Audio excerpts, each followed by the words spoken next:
વંદે ગુજરાત.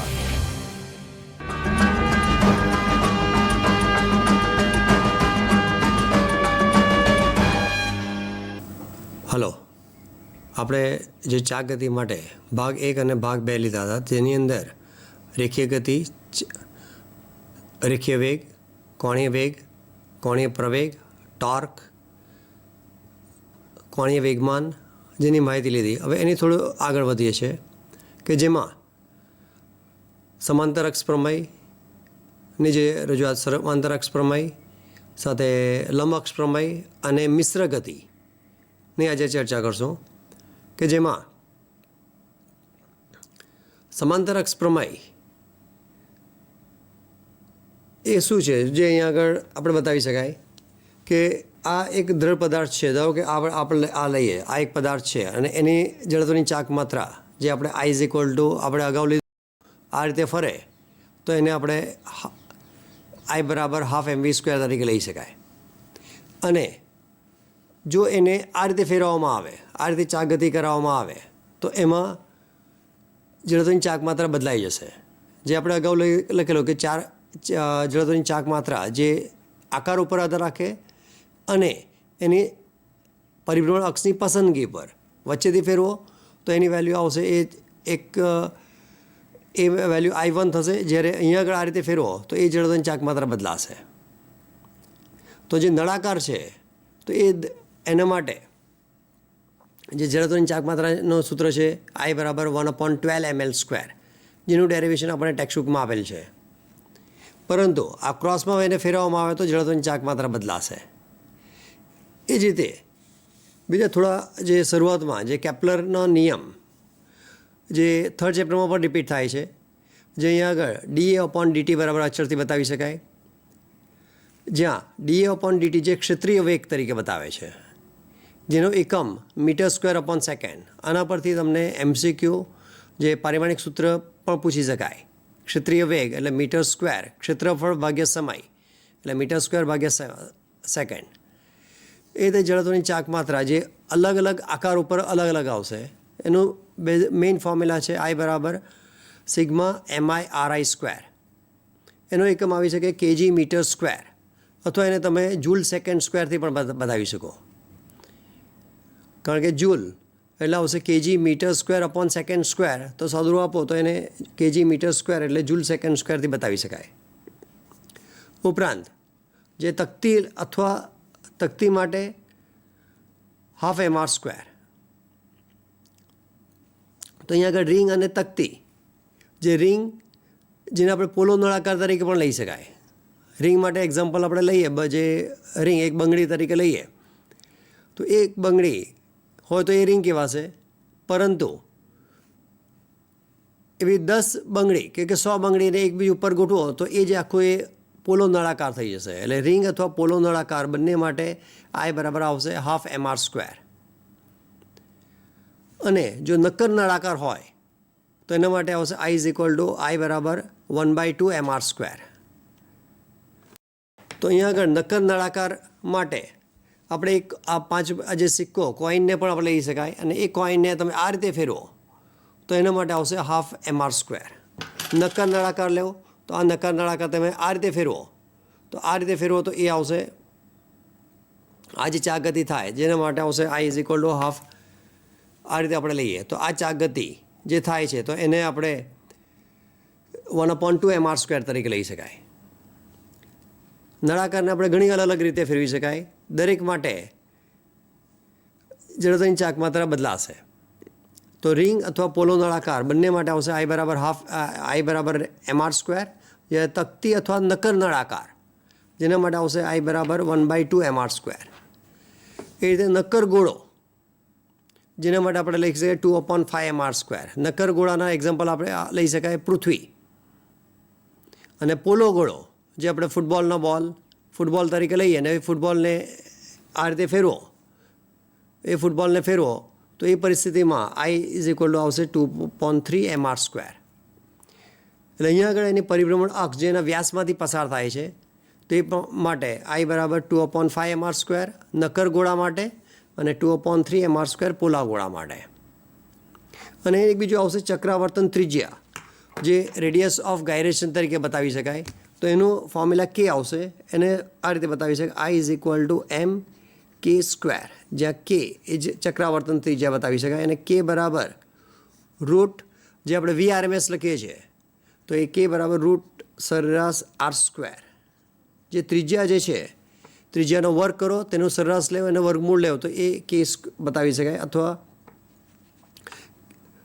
કે સ્ક્વેર જે R1 કે સ્ક્વેરની કિંમત જે R1 square plus R2 square up to RN square ભાગ્યા N થી પણ કે સ્ક્વેર બતાવી શકાય.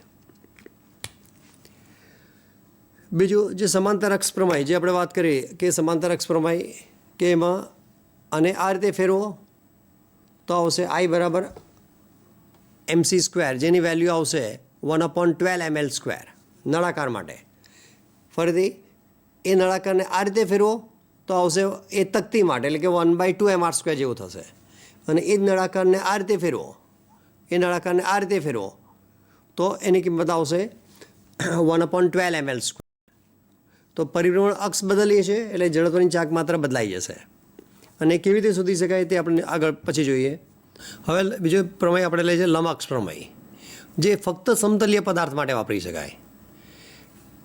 સમાંતર અક્ષ પ્રમેય કોઈ પણ પદાર્થ લઈ શકે, અહીંયા સમતલીય પદાર્થ જેને આપણે જે સન્માયિકા તરીકે લઈ શકાય, જે રીતે આ એક કોઈન તરીકે લઈ શકાય. આ કોઈનને ચાક ગતિ કરાવી હોય જે રીતે અહીંયા આગળ આપણે આ રીતે ચાક ગતિ કરાવી શકીએ તો આ જે ચાક ગતિ થાય તો એના માટે આપણે લંબ અક્ષ પ્રમેય વાપરી શકાય.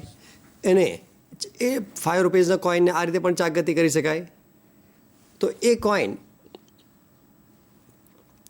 તો અહીંયા આગળ કહે કે એ સમતલીય પદાર્થ થશે તો એને માટે કેવી રીતે લઈ શકાય. જે રીતે અહીંયા આગળ આ એની સપાટી છે એ સપાટીની આ લંબ અક્ષ થશે, જે અહીંયા આગળ આ સપાટીની લંબ અક્ષ થશે અને એ લંબ અક્ષ જે અહીંયા આગળ આપણે ઝેડ તરીકે લઈએ છીએ સપાટીની લંબ છે અને એમાંથી બે અક્ષ પસાર થાય છે, એક આ એક્સ અક્ષ અને બીજી આવશે વાય અક્ષ અને ત્રીજી આવશે એને લંબ.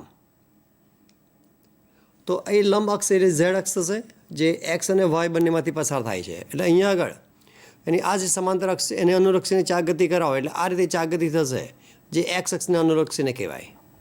એને વાય અક્ષને અનુલક્ષીને ચાક ગતિ કરાવો તો એ આ રીતે વાય અક્ષ થશે. તો એનું માટે ફોર્મ્યુલા આવી શકે I Z is equal I X plus I Y.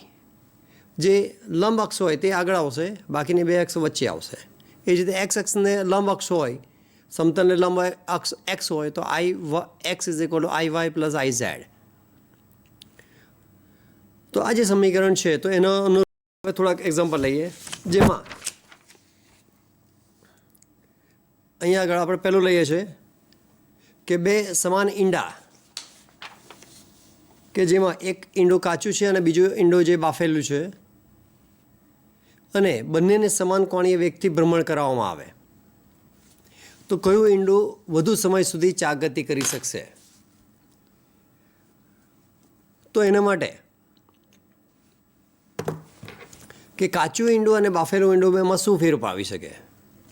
જે રીતે કાચું ઈંડું અહીંયા આપણે લઈએ કે એ કાચું ઈંડુને ગતિ કરાવો આ રીતે ને અહીંયા આગળ આ બાફેલું ઈંડું લઈએ તો એને આ રીતે ચાક ગતિ કરાવો તો કાચા ઈંડાની અંદર જે કણો હશે જે પ્રવાહી છે જે દરેક પર ચાક ગતિ કરવાને કારણે એના પર કેન્દ્ર ત્યાગી બળ લાગશે, એના કારણે કણો દૂર જશે.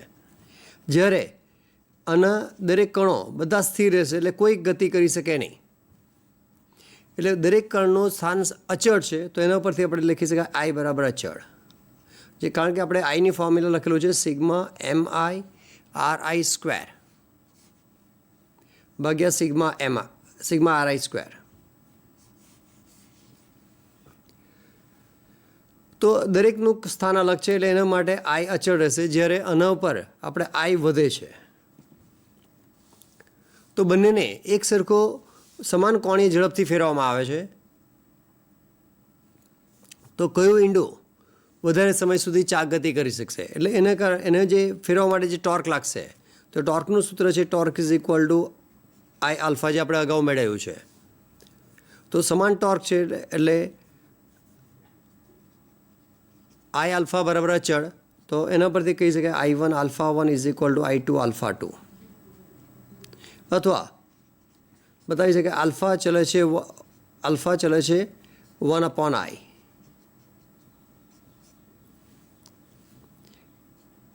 ચલે છે 1/i. તો અહીંયા આગળ આઈ વધવાના કારણે બાફેલા ઈંડા માટે આઈ વધશે, તો એના પરથી આપણે કહી શકાય કે અહીંયા આગળ આલ્ફામાં ઘટાડો થાય, જ્યારે અહીંયા આગળ આલ્ફા જે હશે તે આલ્ફા સમાન રહેશે. એટલે કોઈક એક્ઝામ્પલ લઈએ, ધારો કે આલ્ફાની કિંમત અહીંયા આગળ -4 છે રેડિયન પર સેકન્ડ સ્ક્વેર, કારણ કે આની પાસે કોઈ ઉર્જા નથી, એક વખત ફેરવીને આપણે છોડી દઈએ છીએ એટલે સતત એને કોણીય વેગમાં ઘટાડો થાય છે એટલે માઇનસ કહી શકાય. તો શરૂઆતના સમયે બંનેની -4 જ છે, પણ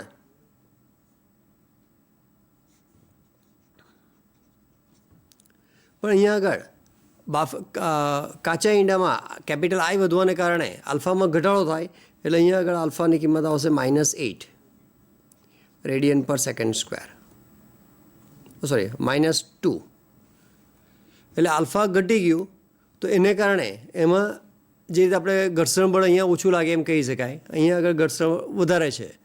એટલે એને કારણે આ જે બાફેલું ઈંડું હશે તે ઝડપથી સ્થિર થશે, જ્યારે કાચું ઈંડું વધારે સમય સુધી ચાક ગતિ કરશે. એટલે અહીંયા આગળ -α1 I1 greater than I2, તો એના પરથી લખી શકાય α1 less than α2, અને એ નેગેટિવ વેલ્યુ છે. તો પહેલાંમાં ઓછું ઘર્ષણ બળ લાગે એટલે સ્વાભાવિક છે કે વધારે ચાક ગતિ કરી શકે, આમાં ઘર્ષણ બળ વધારે છે એને કારણે વધારે ચાક ગતિ કરી શકે. તો એના પરથી આન્સર આવી શકે, જે કાચું ઈંડું એ વધારે સમય સુધી ગતિ કરશે અને બાફેલું ઈંડું એ ઝડપથી સ્થિર થશે. એટલે ક્વેશ્ચનમાં શું છે તે તમારે નક્કી કરવું પડશે કે કાચું ઈંડું આવે એટલે હંમેશા બાફેલું જ આવે જરૂરી નથી. અહીંયા આગળ કયું વધારે સમય સુધી ચાક ગતિ કરશે તો એમાં આવશે કાચું ઈંડું, અને કયું વધારે ઝડપથી સ્થિર થશે, કયું પહેલાં સ્થિર થશે, તો એમાં આન્સર આવી શકે બાફેલું ઈંડું. તો એ પ્રકારનો અહીંયા એક બીજો એક્ઝામ્પલ છે.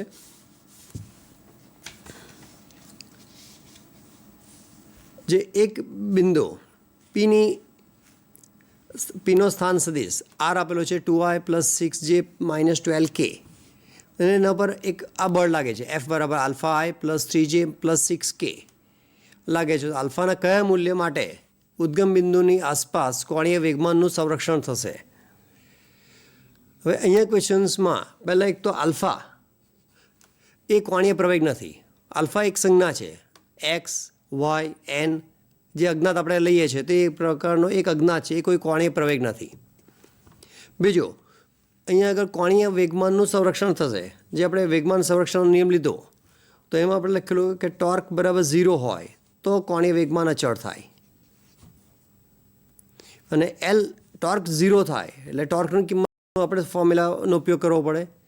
કોણીય વેગમાનનું સંરક્ષણ કરવું છે એટલે ટોર્ક 0 થશે, તો ઊંધું પણ આપણે લઈ શકાય એલ અચળ તો ટોર્ક 0, અને ટોર્ક 0 થવા માટે જે ટોર્કનું સમીકરણ છે R × F, તો R અને F નો જો ટોર્ક એની કિંમત 0 થાય તો આપણે કહી શકાય કે તો એ કિંમત કેવી રીતે સુધારશે? તો અહીંયા આગળ જે આરને આપણે યામના પદ્ધતિમાં લઈએ તો એ આવશે 2, 6 અને -12, જ્યારે એફની કિંમત આપેલી છે F = આલ્ફા, એફની કિંમત છે આલ્ફા +3 અને +6.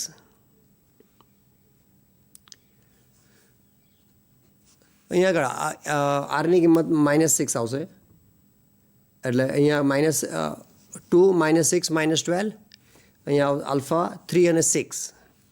તો અહીંયા તમે એક તો વિકલનનો ઉપયોગ કરીને કરી શકાય, નિશ્ચયકનો ઉપયોગ કરીને કરી શકાય, અથવા એક બીજો શોર્ટકટ છે કે આરની કિંમત જે છે તેમાંથી તમે જો તો અહીંયાથી -2 સામાન્ય કાઢો, તો -2 સામાન્ય કાઢો તો અહીંયા આગળ છે -1, 3 અને 6, જે પેલામાં પણ અહીંયા છે -3 અને 6. આરમાંથી અહીંયા આગળ -2 સામાન્ય કાઢીએ તો -1, 3 અને 6 આવશે, અહીંયા આગળ 3 અને 6 છે. તો એનો અર્થ થાય કે અહીંયા આગળ આ બંને સદિશ છે તો આપણે ખબર છે કે બે હાર સરખી હોય તો એમાં તો એ ટોર્કનું મૂલ્ય શૂન્ય થાય. એટલે 3 અને 3 છે 6 છે તો સ્વાભાવિક છે કે આલ્ફાનું મૂલ્ય -1 આવી શકાય. એટલે જે આન્સરમાં આપેલું છે આલ્ફા જે એની કિંમત આપણે -1 જે આપણે પસંદ કરી શકાય. બીજી કોઈ કિંમત અહીંયા લઈ શકાય નહીં.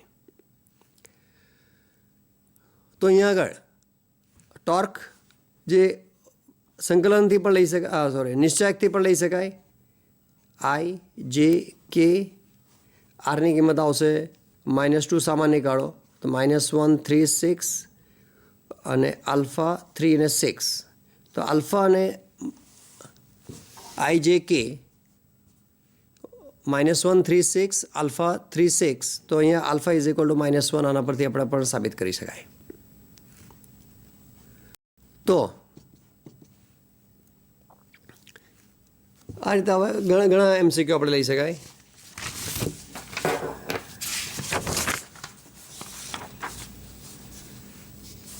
બીજું કંઈ અહીંયા લઈએ છીએ કે બે પદાર્થો તેમને અનુલક્ષીને જડત્વની ચાક માત્રા I અને 2I છે. બે પદાર્થ અલગ અલગ છે, એકની જડત્વની ચાક માત્રા I છે અને બીજી એનાથી ડબલ છે. તો ચાક ગતિ ઉર્જા સમાન હોય તો તેના કોણીય વેગમાનનો ગુણોત્તર શોધો.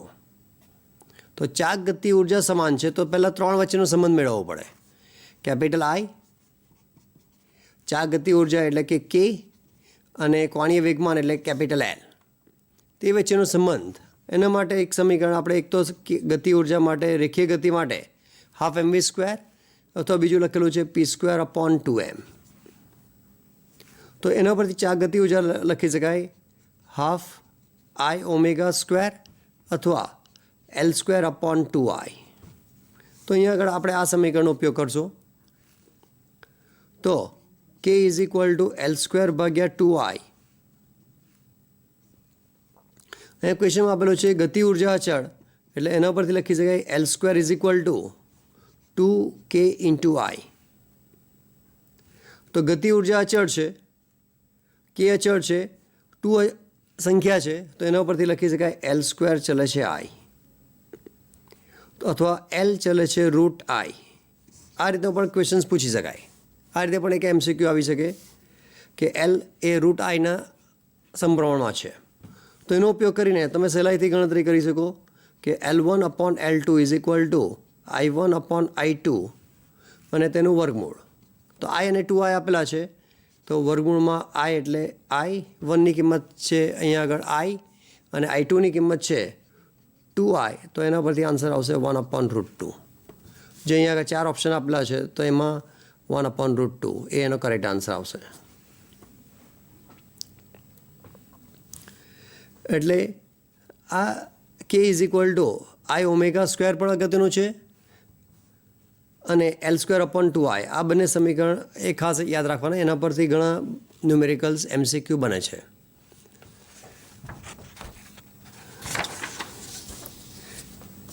એના પર જ આધારિત એક બીજો લઈએ છે કે એક દ્રઢ વસ્તુ અચળ કોણીય ઝડપથી ગતિ કરે છે.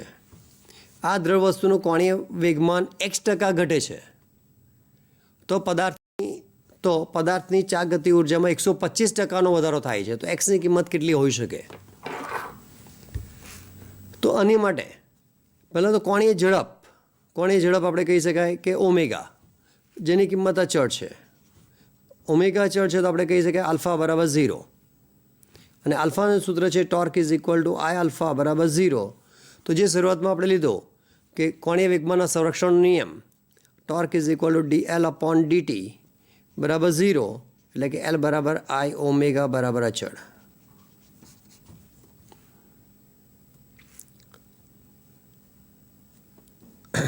તો L અચળ થઈ ગયો. તો ચાક ગતિ ઉર્જામાં અને કોણીય વેગમાં જે આપણે અગાઉ અત્યારે જ આપણે લીધો કે ચાક ગતિ ઉર્જા K is equal two L²/2I. અહીંયા દ્રઢ પદાર્થ આપણે એમાં નાનું મોટું કંઈ થતું નથી તો એને કારણે I અચળ છે તો લખી શકાય K ચલે છે L², I બરાબર અચળ. તો આનો ઉપયોગ કરીને આપણે ન્યુમેરિકલ્સ થઈ શકે. તો અહીંયા ગતિ ઉર્જામાં વધારો આપેલો છે 125%. તો એના માટે શરૂઆતની ગતિ ઉર્જા આપણે K1 જે આપણે 100% ગણતરી લઈએ, પર્સન્ટેજ હોય તો 100% લેવું તો ગણતરી ઇઝી રહેશે. તો K1 100% લઈએ તો K2નું મૂલ્ય આવી શકે 125%નો વધારો, એટલે 100 ના 125 એટલે 125 જ થશે. 100 + 125 તો એની કિંમત આવશે 225. K2ની કિંમત 225 થશે. તો આ સમીકરણ પ્રમાણે K2 ભાગ્યા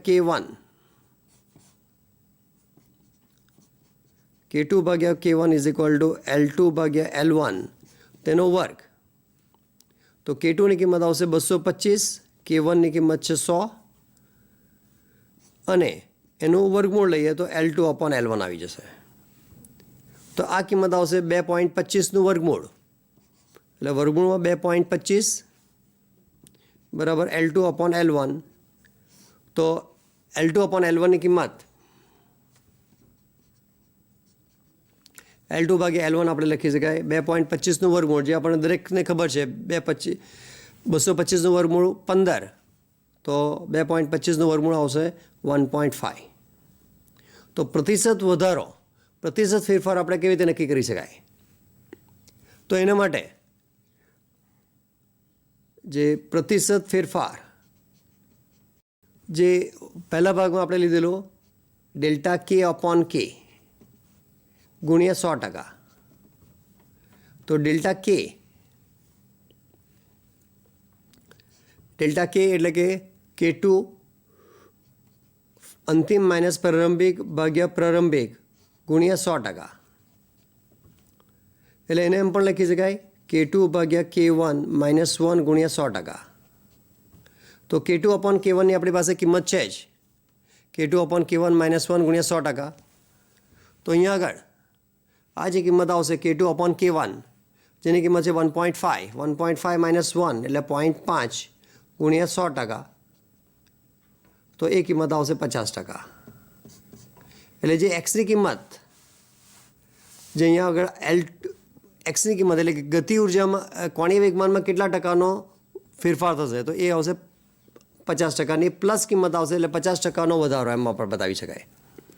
જે અહીંયા આગળ આન્સર આવશે C, 50%નો વધારો થશે. ફરીથી કોણીય વેગમાનની ઝડપ અચળ છે અને કોણીય વેગમાનમાં x% વધારો થાય છે. તો ચા ગતિ ઉર્જામાં 125% વધે તો એક્સની કિંમત કેટલી થાય?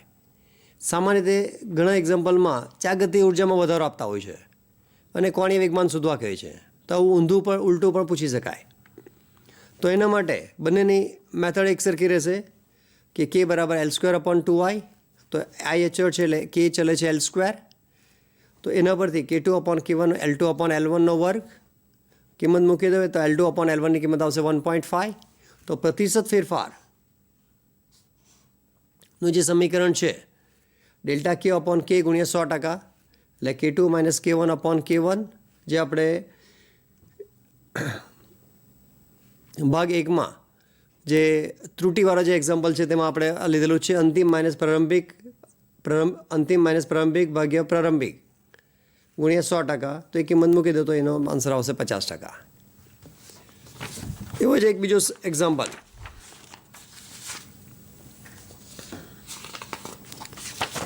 કે અચળ કોણીય ઝડપથી ચા ગતિ કરતી વસ્તુનું કોણીય વેગમાન 2% ઘટે તો ચા ગતિ ઉર્જામાં શું ફેરફાર થશે?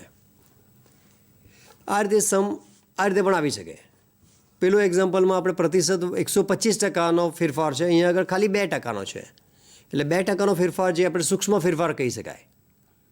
તો એ સૂક્ષ્મ ફેરફાર માટે અગાઉની મેથડ ઉપરના મેથડથી પણ સમ કરી શકાય અને સૂક્ષ્મ ફેરફાર હોય તો આ રીતે પણ લઈ શકાય, જે આપણે અગાઉ લીધું K = P²/2m રેખીય ગતિ માટે અને ચા ગતિ માટે K = L²/2i. તો સૂક્ષ્મ ફેરફાર છે તો એને આપણે લખી શકાય dK/K બરાબર 2 ટાઈમ્સ dL/L, એટલે 2 ગુણ્યા જે 2%નો ઘટાડો છે, ઘટાડો બતાવવા માટે -2% આવશે, એટલે કે -4%. તો તો -4% એટલે કે માઇનસ સાઇન બતાવશે કે ઘટાડો થાય છે, +4 હોય તો વધારો, માઇનસ હોય તો ઘટાડો. તો એના પરથી આપણે લખી શકાય કે 4%નો 2% છે તો 4%નો ઘટાડો. એટલે જ્યારે આ સંખ્યા ઓછી હોય એટલે લગભગ એકી સંખ્યામાં હોય, અપ ટુ 9 સિંગલ ડિજિટમાં હોય તો તમે સીધું એના ડબલ તમે લઈ શકો. અને ગતિ ઉર્જાને એલ જે સમપ્રમાણમાં છે તો એને કારણે આપણે લઈ શકાય કે એલ વધે તો ગતિ ઉર્જા વધશે, એલ ઘટે તો ગતિ ઉર્જા ઘટશે. તો વધારો ઘટાડો એ રીતે +4 -4 ઝડપથી કરવા જશો તો 2ને ડબલ કરીને 4 કરી નાખો. જો પહેલાં પર ટીક માર્ક થઈ ગયું તો -1 મળશે. એટલે અહીંયા નીટની પરીક્ષામાં જે નેગેટિવ માર્ક્સ છે એ નેગેટિવ માર્ક્સમાં ઓપ્શન્સ બરાબર જોઈને એનો ટીક માર્ક કરવાનું રહેશે. ઝડપથી ઉતાવળ કરવામાં માઇનસ માર્ક્સ મળવાની શક્યતા પૂરેપૂરી છે. તો 4% પ્લસ હોય તો વધારો થશે, માઇનસ હોય તો ઘટાડો થશે.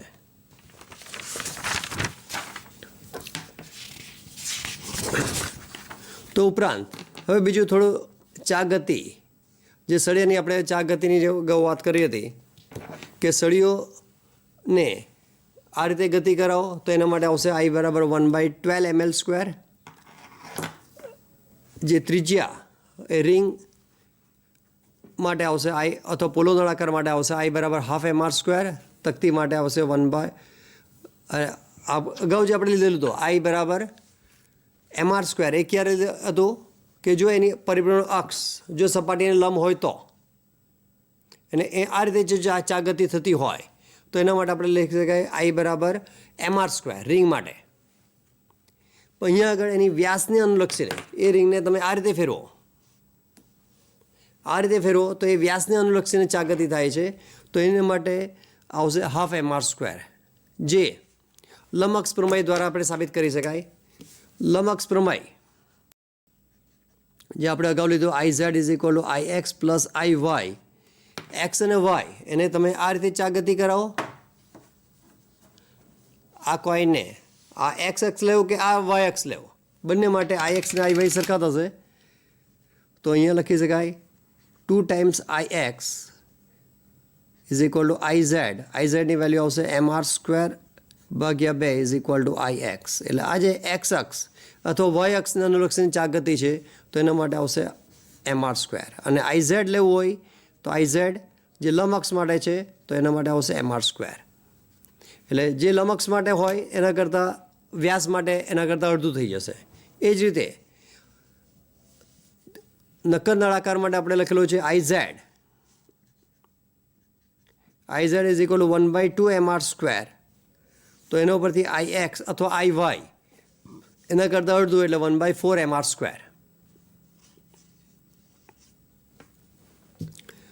તો વ્યાસ માટે જે હોય તે વ્યાસ માટે જે લંબઅક્ષ માટે જે હોય એના કરતાં વ્યાસ માટે અડધું થઈ જાય, એ ખાસ ખ્યાલ રાખવાનો છે. હવે બીજું એક આવશે મિશ્ર ગતિ, જે રેખીય ગતિ અને ચા ગતિનું મિશ્રણ છે. કે કોઈ પણ એક દોડતો પદાર્થ લઈએ, આ એક આપણો દોડતો પદાર્થ લઈએ અને અહીંયાથી આને છોડી દેવો તો આ રીતે ચા ગતિ કરતો નીચે આવશે. તો એ ચા ગતિ અહીંયા આગળ આ જે ઢોળાવ છે અહીંયાથી છોડી દો તો સીધું નીચે આવશે. તો એમાં રેખીય ગતિ અને ચા ગતિ બંને થાય છે. તો અહીંયા નળાકાર ઉપરથી નીચે આવશે તો સીધું એ ગબડતો નીચે આવશે, અને અહીંયાનું દ્રવ્યમાન કેન્દ્ર તે સીધું નીચે આવશે. તો દ્રવ્યમાન કેન્દ્ર માટે રેખીય ગતિ લઈ શકાય, જ્યારે સપાટીના કણ માટેની ચા ગતિ આવશે. ઉપરાંત જો અહીંયા આગળ કોઈક લીસો પદાર્થ લઈએ, જે રીતે આપણે ઇરેઝર રબર લઈએ કે બ્લોક લઈએ, તો એ બ્લોક માત્ર રેખીય ગતિ કરી શકે, એ ચા ગતિ કરી શકે નહીં. તો એના માટે જે ફોર્મ્યુલા છે V બરાબર √2gh/1 + k²/r², આ એક સમીકરણથી તમે વેગ પ્રવેગ સરળતાથી મેળવી શકો. તમે જોયું હશે કે જે લસરપટ્ટી જે કરીએ છીએ તેમાં કોઈ ચા ગતિ નથી, એમાં ફક્ત રેખીય ગતિ થાય છે. એટલે આ ચા ગતિ માટે એ કોઈ શરત છે જે ખૂણો અમુક ખૂણાથી ઓછું હોય તો જ ચાક ગતિ કરી શકે. અમુક ખૂણાથી જો વધારી નાખવામાં આવે, આ ખૂણો તમે 70 ડિગ્રીનો કરી નાખો તો એ પરિસ્થિતિમાં એ ગોળો સીધો નીચે ઉતરશે. જો આવો કોઈ ઢાળ લેવામાં આવે ને એના પરથી તમે કોઈ ગોળાને ગબડાવવાની પ્રયત્ન કરો તો એ ચાક ગતિ કરી શકે નહીં. એ ગોળો સીધો નીચે આવશે, એના પ્રત્યેક કણો સીધા નીચે આવશે. એને માત્ર રેખીય ગતિ છે.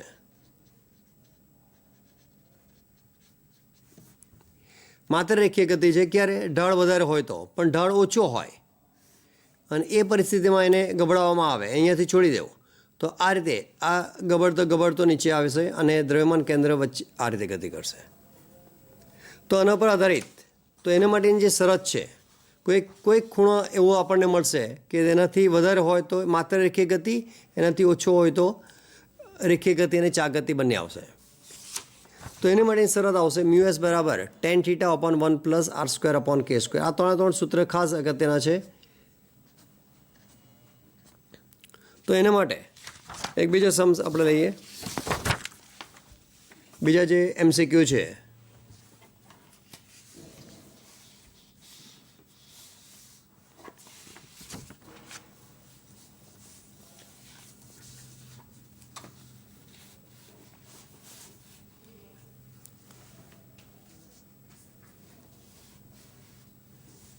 તો અહીંયા આગળ 30 ડિગ્રીના કોણવાળા ઢાળ પરથી ગબડતા નળાકારનો પ્રવેગ ખાલી જગ્યા હશે.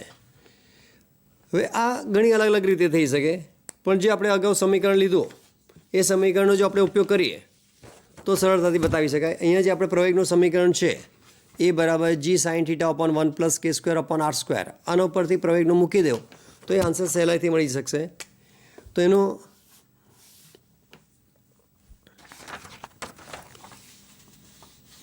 જે પ્રવેગ a is equal two g sin θ upon 1 plus k² ભાગ્યા r². અહીંયા આપણે ગોળાની ચર્ચા કરેલી છે. ક્વેશ્ચનમાં આપેલો છે ગોળો, m દળનો ગોળો, m દળના નળાકાર છે. તો નળાકાર માટે એની કિંમત પહેલાં નક્કી કરવી પડશે. તો જે ચક્રાવર્તન ત્રિજ્યા, k નો અર્થ હશે ચક્રાવર્તન ત્રિજ્યા, તો એ કેવી રીતે શોધાશે? તો એના માટે ચક્રાવર્તન ત્રિજ્યાનું આપણે અગાઉ સમીકરણ લખ્યું છે k બરાબર mk². ઉપરાંત જે નળાકાર માટે ગબડતો નળાકાર છે કે જેના માટે આ રીતે જે ચાક ગતિ થાય છે, એટલે એની પરિભ્રમણ અક્ષને આ રીતે ચાક ગતિ થાય છે. તો એના માટે I બરાબર લખી શકાય 1/2 mr². જો પોલો નળાકાર હશે તો અહીંયા પોલો નળાકાર એવું શબ્દ આપી દેવામાં આવશે.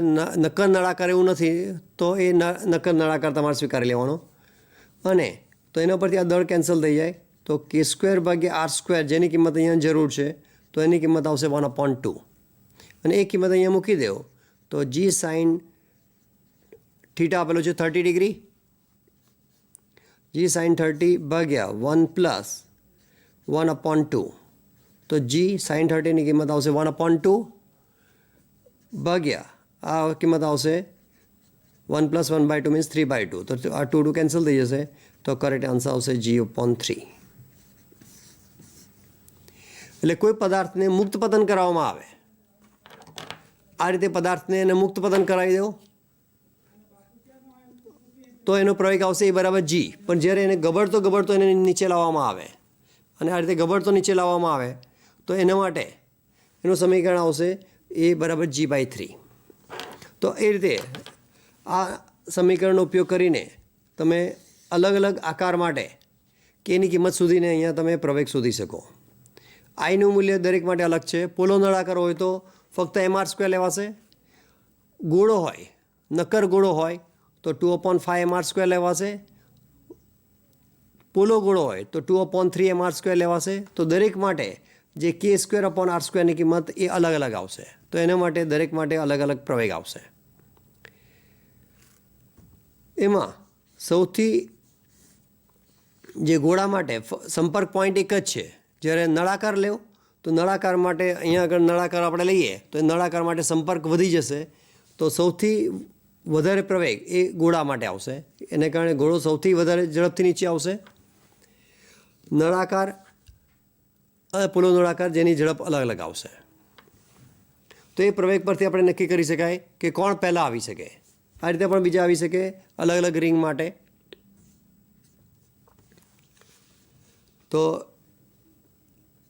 અને અહીંયા બીજું એક આ જે પ્રવેગના સમીકરણમાં અહીંયા કોઈ જગ્યાએ દળ પર આધારિત નથી. અહીંયા દળ પર આધારિત નથી, તો એ દળ પર આધાર રાખશે નહીં. એ એની જે કયો આકાર છે તે પર આધાર રાખશે.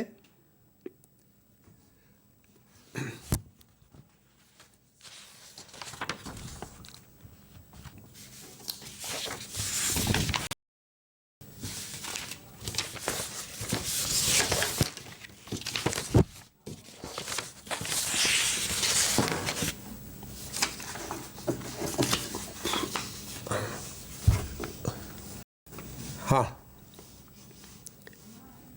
બીજું એક સમ છે જે અહીંયા આગળ આકૃતિમાં બતાવેલો છે. એ આ પણ ઘણો અગત્યનો એક્ઝામ્પલ છે કે એક દૃઢ આધાર છે, તેના ઉપર એક નળાકાર છે. એ નળાકાર બે દોરીથી લટકાવેલો છે.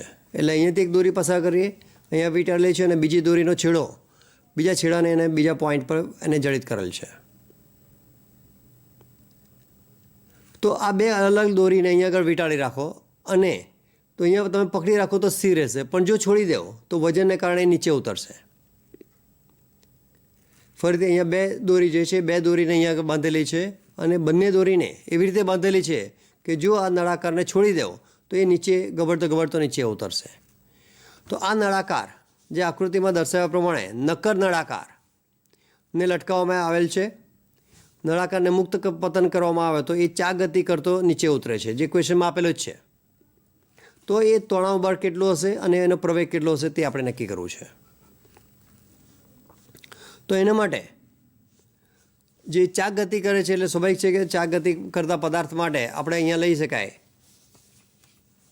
ચા ગતિ કરતો નીચે ઉતરે છે, તો એના માટે આપણે લઈ શકાય I બરાબર I આલ્ફા. અને બીજું એક સમીકરણ છે I બરાબર જે બળ RF sine theta, RF sine theta.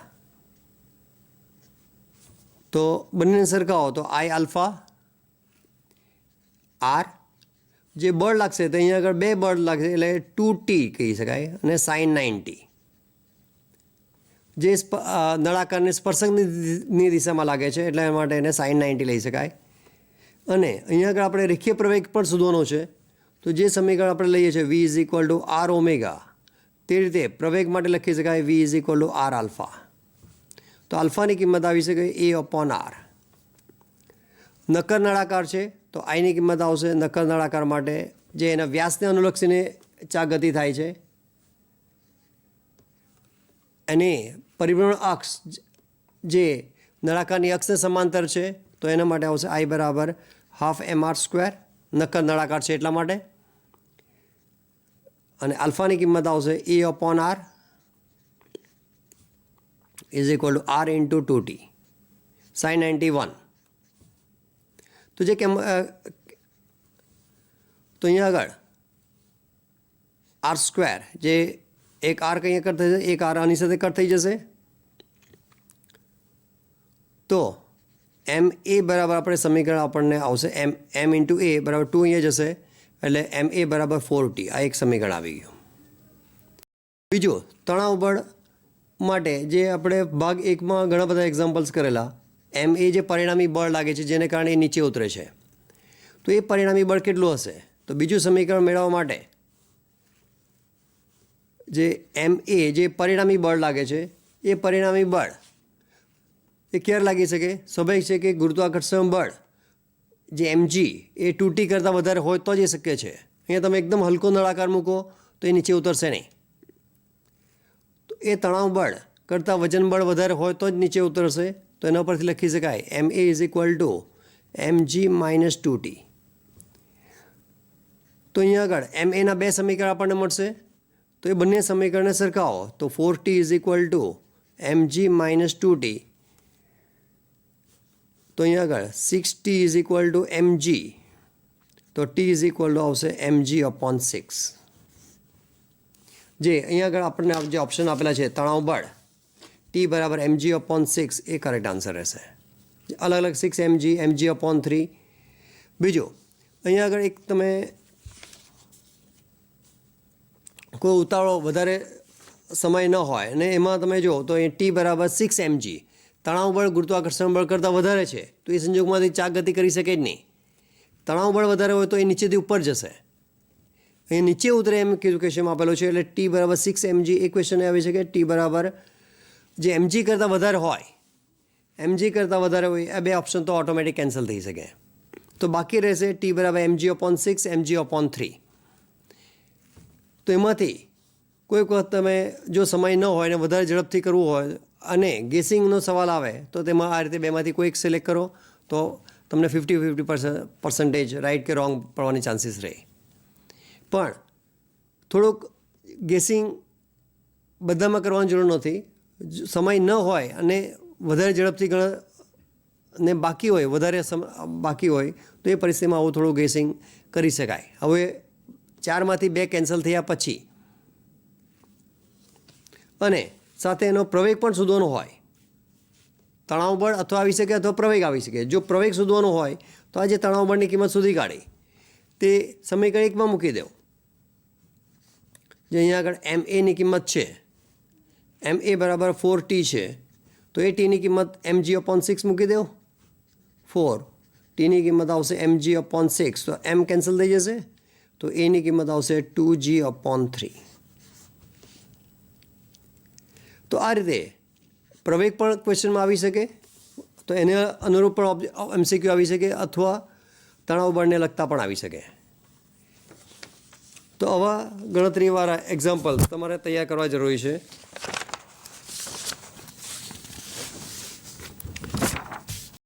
લઈએ છે કે અહીંયા આગળ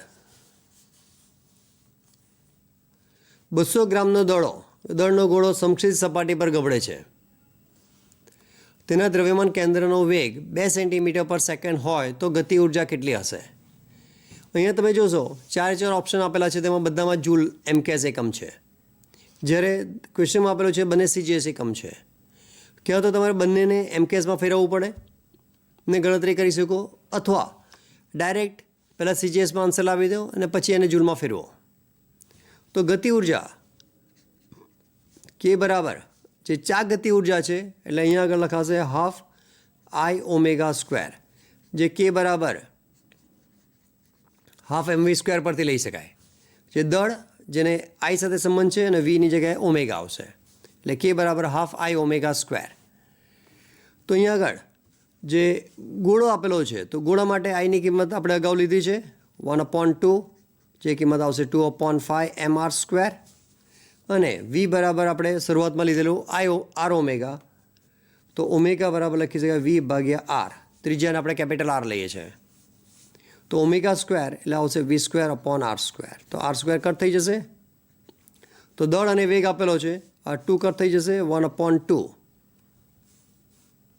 એનું દળ છે 200 ગ્રામ, એનો વેગ છે 2² એટલે 4. હા, અહીંયા આગળ આ જે ગોળો એ સમક્ષિત સપાટી પર ગબડે છે, એટલે એને કારણે એનું જે દ્રવ્યમાન કેન્દ્ર એ અહીંયાથી આ સ્થિતિમાં જશે, અહીંયાથી આ સ્થિતિમાં જશે, તો એને કારણે દ્રવ્યમાન કેન્દ્ર ગતિ કરે છે અને સપાટી પરના કણો એ ચાક ગતિ કરે છે. એટલે ગતિ ઉર્જાનું સમીકરણ આવશે, બંને મિક્સ આવશે, K બરાબર ½mv², જે દ્રવ્યમાન કણ માટે, પ્લસ ½I⍵², જે ચાક ગતિ કરતા કણ માટે આવશે, જે આ સપાટી પરના કણ માટે આવશે ½I⍵². તો ½mv² પ્લસ હાફ જે ગોળો છે, ગોળા માટે આપણે લઈએ કે 2/5mr², અને વેગનું સમીકરણ આપણે લખેલું V = R⍵, તો ω V/R, એટલે એના પરથી V²/R². તો 2 કટ થઈ જશે, એક R² કટ થઈ જશે. તો એને કારણે જે અહીંયા આગળ ½mv², ફક્ત mv² સામાન્ય કાઢીએ તો લખી શકીએ 1/2 + 1/5. એટલે કે mv² અને 10 5 + 2 7. તો અહીંયા જે સમીકરણમાં એમ અને દળ અને વેગ આપેલો છે તો એ કિંમત મૂકી દે. દળ 200 ગ્રામ, વેગ 2² ગુણ્યા 7/10. તો એ કેન્સલ થઈ જશે. તો 7 28 ગુણ્યા 2 એટલે 560.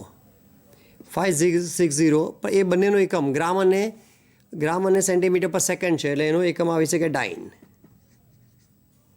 એટલે ગતિ ઉર્જા જો એકમ ડાઇનમાં હોય તો એ 560 ડાઇન લખાશે. ગતિ ઉર્જા કે બરાબર 560 ડાઇન લખાશે. પણ અહીંયા આગળ આપણને એકમ બધા જૂલમાં આપેલા છે તો એ કેવી રીતે લઈ શકાય? તો ફર્સ્ટ ભાગમાં આપણે લખેલું છે 1 જૂલ બરાબર 10⁷ ડાઇન. સોરી 1 જૂલ બરાબર 10⁷ અર્ગ. તો 10⁷ અર્ગ, તો એક અર્ગ બરાબર 10⁻⁷ જૂલ. તો એ આવશે 560 ગુણ્યા 10⁻⁷ જૂલ. તો એના પરથી આવે છે 5.6 × 10⁻⁷ જૂલ. તો ફરીથી તો ચા ગતિ ઉર્જા અહીંયા રેખીય ગતિ અને ચા ગતિ ઉર્જા બંનેનું મિશ્રણ છે. રેખીય ગતિ માટે આવશે ½ mv², ચા માટે આવશે ½ Iω². બંને CGSમાં છે એટલે એનો એકમ આવી શકે અર્ગ. જો બળ હોય તો બળ માટે ડાઇન આવશે, ગતિ ઉર્જા માટે આવશે અર્ગ. અને જૂલ અને અર્ગ વચ્ચેનો સંબંધ છે 1 જૂલ બરાબર 10⁷ અર્ગ. તો એ સમીકરણ આવશે 1 અર્ગ બરાબર 10⁻⁷ જૂલ. એ કિંમત મૂકી દો તો 5.6 ગુણ્યા 10⁻⁵ જૂલ, જે અહીંયા આગળ આપણને ઓપ્શનમાં આપેલું છે 5.6 × 10⁻⁶ જૂલ. બીજું એક ઇન્ટરેસ્ટિંગ એક્ઝામ્પલ છે કે અહીંયા આગળ જે એમ દળનો પદાર્થ, એમ દળનો અને એલ લંબાઈનો એક ઊંધો સળિયો એક છેડે જડિત કરેલ છે. એક છેડે જડિત કરેલ છે અને એ સળિયાને સહેજ ધક્કો મારતાથી ચાક ગતિ કરે છે. એટલે અહીંયા આગળ આપણે આ રીતે લઈએ કે આ સ્થિર છે અને એને તમે છોડી દો તો એ સમય ઉપરથી નીચે આવે છે. તો આ રીતે એટલે આ એક આપણે સળિયો લઈએ અને એ સળિયાને અહીંયા જડિત કરેલ છે, અહીંયા તેને સહેજ ધક્કો મારવામાં આવે તો એ આ રીતે આ માર્ગ પર ગતિ કરે અને એની અંતિમ સ્થિતિ એની આવી શકે. તો સળિયાનો મુક્ત છેડો એટલે કે આ નીચેનો ભાગ, તો સૌથી નીચેના ભાગ પર હોય તેની રેખીય ઝડપ કેટલી હશે? અહીંયા આવીને અટકશે નહીં, અહીંયાથી હજુ આગળ વધશે. તો અહીંયા આગળ આપણે કહી શકાય કે એની જે આ ગતિ ઉર્જા ક્યાંથી આવી? જે અહીંયા શરૂઆતમાં એની પાસે સ્થિતિ ઉર્જા છે, સ્થિર સ્થિતિ છે, તો અહીંયાથી એને છોડી દેવ તો સ્થિર સ્થિતિને કારણે એ સ્થિતિ ઉર્જાનું ગતિ ઉર્જામાં રૂપાંતર થશે. તો સ્થિતિ ઉર્જા બરાબર એની ચા ગતિ ઉર્જા.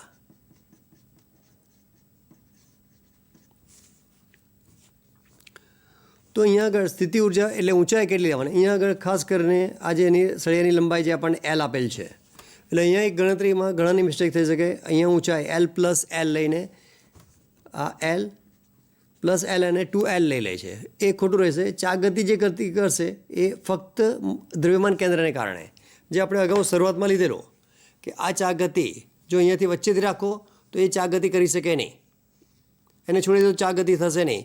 પણ જો એના કેન્દ્ર પર હોય અને છોડી દો તો સીધું આ રીતે ઉપરથી નીચે આવશે. તો એને દ્રવ્યમાન કેન્દ્રને અનુલક્ષીને ચા ગતિ થાય છે. એટલે આ પોઈન્ટ અહીંયાથી આ રીતે ચા ગતિ કરીને અહીંયા આગળ આવશે. એટલે દ્રવ્યમાન કેન્દ્રની જે ઊંચાઈ જે આપણે લેવાશે, જે આના માટે L/2 ને નીચેના માટે L/2, એટલે આ લંબાઈ પણ એ L જ આવશે. એટલે દ્રવ્યમાન કેન્દ્રમાં L જેટલો ઘટાડો, એની જે ઊંચાઈ જે H અહીંયા L લેવાશે. દ્રવ્યમાન અહીંયાથી ખસીને આવે છે એટલે સ્થિતિ ઉર્જા આવશે mgh, ચા ગતિ ઉર્જા આવશે ½Iω².